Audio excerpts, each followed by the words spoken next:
నాన్న పట్నం నుంచి మహాలక్ష్మి వచ్చింది. పట్నం నుంచి మహాలక్ష్మి వచ్చిందా? కూడా ఎవరు వచ్చారు? విశ్వం గారు. చూడమ్మాయి, నీ ఇష్టమైన చోట చదువుకో, నీ ఇష్టమైన చోట కాపురం చేసుకో, కానీ పెళ్లి మాత్రం ఇక్కడే ఈ ఊళ్ళోనే జరగాలి. ఎందుకంటే మన రెండు కుటుంబాలకి నువ్వు ఒక్కదానివేనే ఆడపిల్లని. ఎప్పుడో ఇంత ఉన్నప్పుడు చూశాను, మళ్ళీ ఇంత అయిన తర్వాత చూస్తున్నాను. నువ్వు వచ్చావు ఇంటికి పండగలు. బాగున్నారా? మీరు బాగున్నారా? నాకేంటండి శబాసుగా ఉన్నాను. రండి నా ఇంట్లో నాకు మర్యాదలు ఏంటండి? ఏంటండి సంగతులు? ఏం లేదు, మీ అన్నయ్య గారిది. ఏంటే అసలు ఊసే నా దగ్గర వద్దు, లేకపోతే ఏంటంటే ఆడు తమ్ముడు నేను ఒకటి ఇక్కడ ఉన్నాను, నాకు కొంపగోడు పిల్ల జల్ల ఉన్నారని ఆడు గుర్తుంటే ఏడాది కోపాలైనా ఇక్కడికి రాకపోతాడా? అసలు మేము ఉన్నామోలేమో చూడకపోతాడా? అది కాదు బాబాయ్, నాన్నకి 24 గంటలు ఆటలు పోటీలు, ఇదేగా మీ నాన్నగారి చేస, రావటం కుదరలేదు అంటావు. అమ్మా రాని పెదనాన్న గురించి ఎందుకు గాని, చెల్లెం వచ్చింది కదా, నువ్వు వెళ్ళి పూరిల సంగతి చూడు. యారా చేసిన పూరీలు మొత్తం మీరిద్దరూ లాగించడమేనా? వచ్చిన వాళ్ళకి ఏమన్నా పెట్టేది ఉందా? యువతల పెద్ద మనిషి విశ్వం గారు వచ్చారు, ఆయన మంచి మర్యాద చూడొద్దు. అయ్యో భలేవాళ్ళే, మన ఇంట్లో నాకు ప్రత్యేకించి మర్యాదలు ఏంటండి? మీరెవరు? అసలు మీరు ఎవరనే? 20 ఏళ్ళగా మా అన్నయ్య మీ ఇంట్లో అద్దెకుంటున్నా ఏనాడన్నా మీరు ఆయన అద్దె మనిషిలో చూసారా? ఆయన కూడా అది తన సొంత ఇల్లు లాగానే చూసుకుంటున్నారా? మీకు పిల్లలు లేకపోయినా మా లక్ష్మినే మీ సొంత బిడ్డలా చూసుకుంటున్నారా? ఎవరండి ఈ రోజుల్లోనూ? మీకు కాకపోతే ఇంకెవరికి చేస్తామండి మర్యాదలో? సర్లేండి, మర్యాదలు ఏముంది కానీ ఇంతకీ అమ్మాయి నేను ఇక్కడికి వచ్చింది ఎందుకు? అదే ఊళ్ళో. నేను అడగను, అది ఎంత ముఖ్యమైన పని అయినా సరే నేను పట్టించుకోనుగాక పట్టించుకోను. ఏళ్ల తరబడి ఎండిపోతున్న పొలాలకి వాన వచ్చినట్టుగా ఇన్నాళ్ళకి మా లక్ష్మి మా ఇంటికి వచ్చింది. ఏమైనా సరే పండగెళ్ళిన దాకా ఉండి తీరాల్సిందే, అంతే అంతే.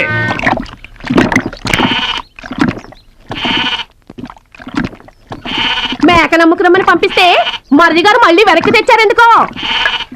కంచాల టైంకి మాత్రం టంచరగా వచ్చి కూర్చుంటాడు. అడగరేంటి బావగారు? అడుగుతా, ఏరా మాట్లాడకుండా పోతామే? అమ్మలేదా? ఎలా అమ్మంటావు అన్నయ్య? ఇది తల్లి కడుపులోంచి బయటపడుతున్నప్పుడు కింద పడితే ఎక్కడ దెబ్బ తగులుతుందో అని ఈ చేతులతో పట్టుకున్నవాడిని, మళ్ళీ అదే చేతులతో తల్లి నుంచి బిడ్డను వేరు చేసి కసాయివాడికి అమ్మడానికి నాకు మనసు రాలేదన్నయ్య. విన్నారా? వింటున్నా. ఆయన దొక్కడిదే జాలిగుండే, మనం మాత్రం కసాయోళ్ళం.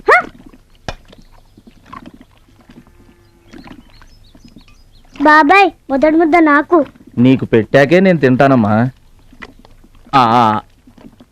వాసన వెదవాగడవాకేమంటే చంపేస్తాను. అయినా నీకు పెట్టింది తినకుండా అందరి కంచాల మీద ఎగబడతావే? ఎందుకు దాన్ని తిడతావు? అన్నం నిజంగానే వాసన వస్తుంది. ముప్పొద్దులో 3 గంగాళాలు వేడన్నాలు వండి మార్చడానికి ఇక్కడ ఎవరు తిరిగ్గా లేరు. అయినా మిగిలిపోయిన అన్నం బయట పారేసుకుంటారా ఏంటి? ఎవరింట తింటలేదు? అలాంటప్పుడు అన్నం మాకు కూడా పెట్టొచ్చుగా వదినా. అక్కడికేమో మీ తమ్ముడి మీద మీకు ప్రేమ ఉన్నట్టు, మాకేమో లేనట్ట. ఉన్నదేదో పెట్టాం, దిగితే ముద్దు మింగమనండి, లేకపోతే వెళ్ళి చేయి కడుక్కోమనండి. ఎందుకేమన్నా తాడిపోసుకుంటావు? నేను ఇద్దరం చేసే పని వాడు ఒకటే చేస్తాడు. మన నలుగురిని తినే తిండి ఒక్కడే తింటాడు.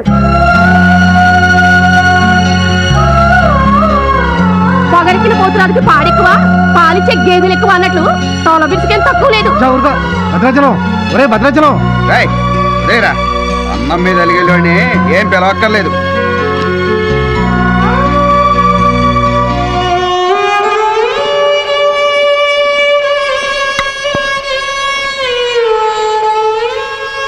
రే రాముడు లక్ష్మణుడు, తేనండి, కొమ్మండి, పచ్చిగడ్డి ఎండిగడ్డి కలిపి కొట్టండి. అయ్యో మన భద్రాచలం తినలేదు పాపం, పలకరేద్దామని లేదు. ప్రేమ ఉండాలిరా ప్రేమ. మా పెద్దోదిని మాట కొంచెం పెలుసే గాని ఆవిడ చేత్తో ఆవకాయ పెట్టినా ఆనపకాయ వండినా అమృతం. ఈ పాటికి పప్పు ఆవకాయ కలిపి కొట్టేసి ఉంటారు. ఎవరో? నేనే. ఏంటి? అన్నం కలుపుకొచ్చాను. ఆవకాయ కూడా కలిపావా? ఓ నెయ్యి కూడా కలిపాను. నేనే పెడతా.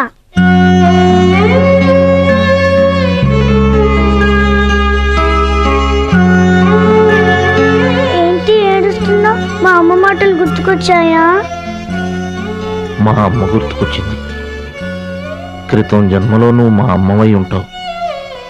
నాకు తల్లి ప్రేమ తెలియకపోయినా నీలో మా అమ్మను చూసుకుంటున్నాను. అయితే తిను.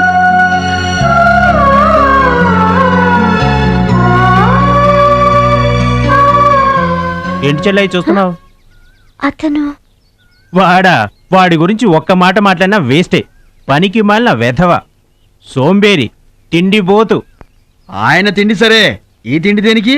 రేపు పోటీలు కదా, గెలుద్దామని. గెలుద్దామనే? ఆ సెటప్ ఏంటి?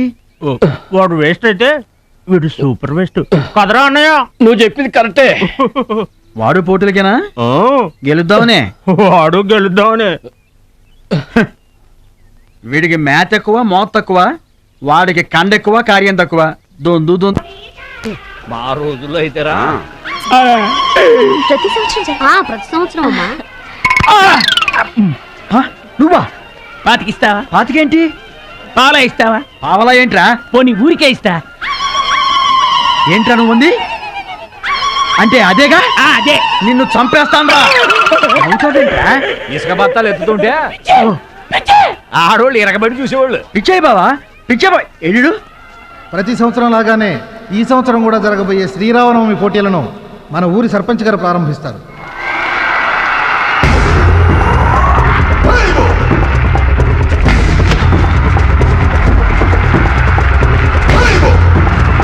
బాబాయ్ ఏంటి తోసుకుంటూ వస్తున్నావు? మా బాబాయ్ గెలడం నేను చూడాలిగా. ఎవరు మీ బాబాయ్? అదిగో మిలమిలా మెసిపోతున్నాడే, అతనే మా బాబాయ్. ఆ బండపయ్య అతను గెలవడు. అదిగో సన్నగా ఉన్నాడే మా అన్నయ్య, అతనే గెలుస్తాడు. గాజ్ బెంక్ లో ఉన్నాడు, వాడేం గెలుస్తాడు? మా బాబాయ్ గెలుస్తాడు. లేదు, మా అన్నయ్య గెలుస్తాడు. మా బాబాయ్ గెలుస్తాడు. మా అన్నయ్య గెలుస్తాడు. అలాగా? మీ అన్నయ్య గెలుస్తాడా? సరే. ఎక్కడికి? దేవుడికి దండం పెట్టుకోవాలని. ఏమని? ఈసారి మళ్ళీ మీరు పడవెక్కినప్పుడు దానికి చిల్లు పడి మీరందరు గోదావరిలో మునిపోవాలి. అమ్మో, ఇలా కూడా దండం పెట్టుకుంటారా? మీ బాబాయ్ గెలుస్తాడు కానీ అలాంటి దండాలు పెట్టుకోవద్దు నువ్వు. సరే, మా బాబాయ్ గెలవాలని దండం పెట్టుకో. సరే.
అయితే ఏంటి ఇప్పుడు? ఆడి గుండె జబ్బొస్తే నేను డబ్బులు ఇయ్యాలా? మీరిచ్చేదే ఉంది బాబాయ్, మా పొలం ఉంది కదా, అది అమ్మి. ఆహా, అమ్మి డబ్బు ఒట్టుకుపోదామని వచ్చావన్నమాట. మా తల్లే, వాటాలు పనిచేయడానికి మీ 5 పూచు పుల్ల కూడా లేదు ఇక్కడ. మా అమ్మా నాన్న వాడిని డిగ్రీ దాకా చదివించారు, అది గుర్తుంచుకోండి. వాడు చదువుకున్నాడు కాబట్టే వాడికి 5 ఎకరాలు పంచారు. మీరు చదువుకోలేదు కాబట్టే మీకు 20 ఎకరాలు ఇచ్చారు. అయినా ఇవాళ వాడి ప్రాణం మీదకి వచ్చి అవసరమై వాడి పొలం వాడు అమ్ముకుంటానంటే మీరు అభ్యంతరం పెడతారేంటండి? అయినా వాడికి చదువు వచ్చింది, చదువుకున్నాడు. మీకు చదువు రాలేదు, చదువుకోలేదు. ఒళ్ళు రాలిపోతాయి మరో మాట మాట్లాడేవంటే. నాకు చదువు రాక కాదు, ఆడి కోసం త్యాగం చేశా. అన్నయ్య నువ్వు పలక బల్పం పట్టుకో, నేను పలుకు పార పట్టుకుంటానన్న. అన్నయ్య నువ్వు బళ్ళోకి వెళ్ళు, నేను బర్రెల కాపలాకి వెళ్తానన్న. అన్నయ్య నువ్వు లాగు చొక్కా వేసుకో, నేను గోసి పెట్టుకుంటానన్న. ఇలా ఆడి కోసం త్యాగాలు చేయబట్టి ఆడు చదువుకొని గొప్పడు అయిపోయాడు. ఇంకా ఆడి కోసం త్యాగాలు చేసి నా పెళ్ళం పిల్లల రోడ్ల మీద అడుక్కు తినమంటావా? చెప్పు చోమహా. అలా అంటావేంటి బాబాయ్? 15 ఏళ్లుగా మా పొలం మీరు పండించుకుంటున్నా ఒక్క పైసా కూడా అడగలేదు. ఇవాళ అవసరం వచ్చి మా పొలం మేము అమ్ముకుంటామంటే కుదరదంటారేంటి? ఏంటి నిలదీస్తున్నావా? నీకు సమాధానం చెప్పాల్సిన అవసరం నాకు లేదు. పిచ్చయ్య గారు, మీరు మాట్లాడుతుంది ఏమీ బాగలేదు.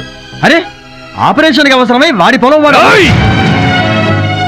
పొలం మాట ఎత్తకుండా ఉంటావంటే నేను రాత్రికేడ పడుకొని పొద్దుటే వెళ్ళిపోండి, లేదా అక్కర్లేదు, మేమే వెళ్ళిపోతాం.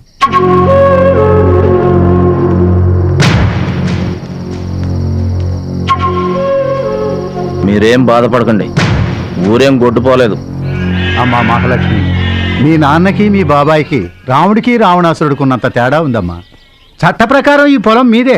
దాన్ని మీరు ఎప్పుడైనా ఎవరికైనా అమ్ముకోవచ్చు. కావాలంటే మేము కూడా సాయంగా ఉంటాం. మీరు చేసేది కూడా పచ్చడే. ఏంటి మీరు పంచాయతీ ఎట్టగానే పంచాయతీ అడిచిపోయి పరిగెత్తుకుంటా వచ్చి మీ కాళ్ళ కడబడతాం అనుకుంటున్నారా? ఏయ్, పిచ్చి పిచ్చి వేసారంటే పొలంలో కలుపుని తీసినట్టు తీసవతల మరే తెలియట అనుకుంటున్నారా? పిచ్చియా, నోరు జారుతున్నావు. నోరు జారటం కాదురా, మధ్యలో ఎవడైనా మాట్లాడాడంటే మెడకాయలు తెగిపోతాయి. ఏంటండి మరి అన్యాయంగా మాట్లాడుతున్నారు? ఎవడురా నువ్వు? ఎవడ్రా నువ్వు? ఇది మాకు సంబంధించిన విషయం. మధ్యలో మాట్లాడటానికి ఎవడివిరా నువ్వు? బాబాయ్, మీరు మర్యాద లేకుండా మాట్లాడుతున్నారు. మర్యాద ఎక్కువ ఇచ్చాను కాబట్టే ఇంకా ఈ ఊళ్ళో ఉన్నారు. మళ్ళీ మర్యాదగా చెబుతున్నాను, గోదావరి దాటి అవతలకి వెళ్ళిపోండి, లేకపోతే గోదట్టు కలిపేస్తా. పిచ్చయ్య గారు, మేము ఊరు వచ్చింది పొలం అమ్మి డబ్బు తీసుకెళ్ళడానికి. ఆ పని కాకుండా కదలం.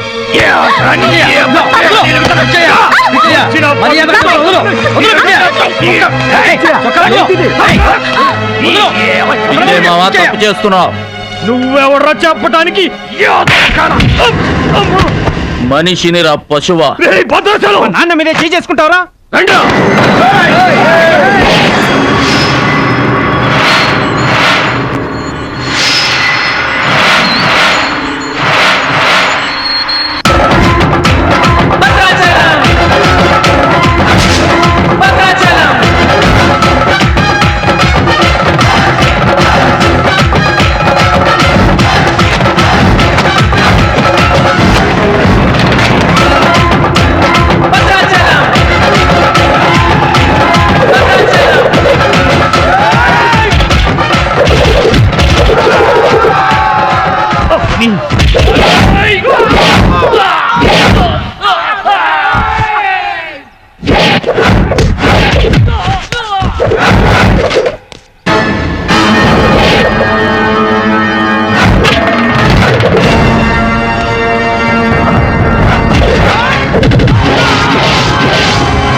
నాన్నగారికి కావాల్సిన మనిషి దొరికాడు. ఊళ్ళో పెద్ద మనిషిని నా మీదే చేసుకుంటావా? ఒరే భద్రాచలం, నీ అంతు చూస్తాను రే. చూసారులే పొండ్రా, మొదలే చూడలేదు, నా అంతేం చూస్తారు? ఇంత గొడవ జరిగిన తర్వాత ఇక మా పొలం ఎవరు కొంటారు? ఎవరో కొనకపోతే నేను కొంటానమ్మా. చుబ్బలు కొంటావా? పిడి కావాలా? నీకు ఏది కావాలి? వారం తిరగకుండా మీ డబ్బులు మీ చేతిలో ఉంటాయి. ఉంటానండి. ప్రెసిడెంట్ గారు డబ్బిచ్చి నిన్నే హైదరాబాద్ పంపిస్తాన్నారయ్యా. నేను హైదరాబాద్ రావటం ఏంటి, ఊరుకోండి. ఏంటమ్మాయి గారు మీరు కంగారు పడుతున్నారు? ఆపరేషన్ చక్కగా జరుగుతుంది, మీ నాన్నగారు 100 ఏళ్ళు చల్లగుంటారు. ఏంటండి తప్పు మాట్లాడానా? భద్రాచలం, అసలు నీ గురించి నువ్వెప్పుడైనా ఆలోచించుకున్నావా? ఆలోచించుకోవడానికి ఇంకేముంటుందండి? కష్టపడి పని చేయడం, కడుపు నిండా తినడం, ఏళ్ళకి తొంగోవడం, అంతేనా? అంతకు మించి ఇంకేముంటుందండి? ఉంది. నీలో నీకే తెలియని ఒక గొప్ప కళ ఉంది. నీకోసం ఎదురు చూసే ప్రపంచం ఒకటి ఉంది. ఒట్టండి, ఒక్క ముక్క అర్థం కాలేదండి. ఇందులో అర్థం కాకపోవడానికి ఏముందయ్యా? చూడు, నీళ్లలో మునిగిపోతున్న పడవను కాపాడి ఒడ్డుకు లాక్కొస్తుంటే నీలో సంజీవని పర్వతం మోసుకొస్తున్న హనుమంతుడు కనిపించాడు. పంచాయతీలో అంతమందిని చితకబాదేస్తుంటే కొండల్ని పిండి చేస్తున్న భీముడు నీలో కనిపించాడు. చూడు భద్రాచలం, ఇన్నాళ్లుగా నీలాంటి వాడి కోసమే వాళ్ళ నాన్నగారు వెతుకుతున్నారయ్యా. నువ్వు వాళ్ళ నాన్నగారి చేతిలో పడితే టైకొండో ఛాంపియన్ అవుతావు. తాయికొండ? టైక్వాండో. భద్రాచలం కొండ తప్పితే నాకు ఇంకొక కొండ తెలియదండి బాబు. అందుకే నువ్వు తెలుసుకోవాలి. నువ్వు హైదరాబాద్ రావాలి. నమస్కారం అండి, నా బతుకు నన్ను బతకనియండి.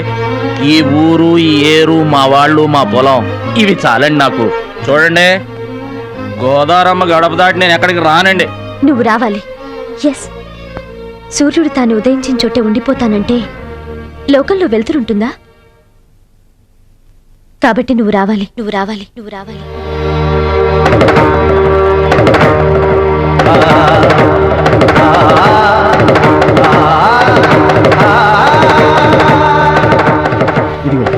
ఇది మా అడ్రస్ కార్డు.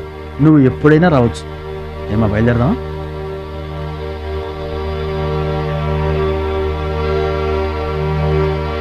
వాడి జిమ్మడి